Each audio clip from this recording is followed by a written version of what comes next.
കൂട്ടുകാരെ, ഒരുപാട് സങ്കടങ്ങളും ഒരുപാട് മനോവിഷമങ്ങളും അതുപോലെ മറ്റുള്ളവരെക്കുറിച്ച് ഓർത്തും മറ്റുള്ളവർ കളിയാക്കിയതിനെക്കുറിച്ചും അതുപോലെ മറ്റുള്ളവർ എന്നെ കുറ്റം പറഞ്ഞതിനെക്കുറിച്ചൊക്കെ ഓർത്ത് സങ്കടപ്പെടുന്ന ഒരുപാട് ആൾക്കാർ നമ്മുടെ സമൂഹത്തിലും എല്ലായിടത്തും ഉണ്ടല്ലേ. അപ്പോൾ കളിയാക്കുന്നത് കേട്ട് ഒരുപാട് സങ്കടപ്പെട്ട് ആലോചിച്ച് കുന്നുകൂട്ടി ഭക്ഷണം പോലും കഴിക്കാൻ പറ്റാതെ ഉറങ്ങാൻ പോലും പറ്റാതെ ഇരിക്കുന്ന സാഹചര്യങ്ങൾ എനിക്ക് ഉണ്ടായിട്ടുണ്ട്.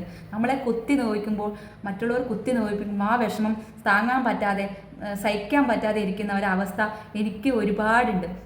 അപ്പോൾ ഞാൻ നമ്മളെ എന്താ പറയുക, ഗൗതമ ബുദ്ധൻ്റെ വാക്കുകൾ കേട്ട് അതിൽ നിന്ന് കുറച്ച് കാര്യങ്ങൾ മനസ്സിൽ കുറിച്ച് വെച്ച് അത് നിങ്ങളിലേക്ക് എത്തിക്കാൻ എനിക്കൊരാഗ്രഹം. അതുകൊണ്ട് ഞാൻ ഇന്ന് വീഡിയോയിലേക്ക് വന്നത്.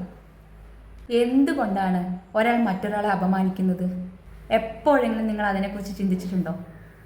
ചിലപ്പോൾ സമൂഹത്തിൽ നിന്നോ കുടുംബത്തിൽ നിന്നോ പലപ്പോഴും നമ്മൾ അപമാനിക്കപ്പെട്ടേക്കാം. ചിലപ്പോൾ ഭർത്താവ് ഭാര്യയെയും അച്ഛൻ മകനെയും തൊഴിലുടമ ജീവനക്കാരനെയും സവർണൻ കീഴ്ജാതിക്കാരനെയും അപമാനിക്കുന്നു.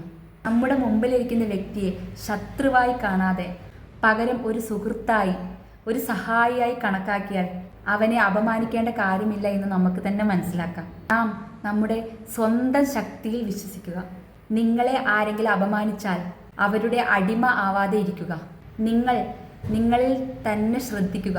മറ്റുള്ളവരുടെ അപമാനം കേട്ട് തകർന്നാൽ നഷ്ടമാവുന്നത് നിങ്ങളുടെ ലക്ഷ്യങ്ങളാണ്, നിങ്ങളുടെ വിജയമാണ്. തന്നിൽ വിശ്വാസം ഉള്ളൊരാൾ ആരെയും അപമാനിക്കാൻ വരില്ല. അവർ മറ്റുള്ളവരിൽ നിന്നുള്ള അപമാനം സ്വീകരിക്കുകയുമില്ല. പ്രിയ സുഹൃത്തുക്കളെ, ഒരാളെ ഇൻസൾട്ട് ചെയ്യുന്നതും മറ്റുള്ളവർ ഇൻസൾട്ട് ചെയ്യുമ്പോൾ ആവശ്യമില്ലാതെ വേദനിക്കുന്നതും ആത്മവിശ്വാസക്കുറവ് മൂലമാണ്. നമ്മുടെ ജീവിതം നമ്മളാണ് തീരുമാനിക്കേണ്ടത്. മറ്റുള്ളവർ ഓരോന്ന് പറയുന്നത് കേട്ട് വിലപിച്ച് സമയം കളയാതെ ആത്മവിശ്വാസത്തോടെ മുൻപോട്ട് പോകുക. നിങ്ങളുടെ വിജയമാണ് അവർക്കുള്ള ഏറ്റവും നല്ല തിരിച്ചടി.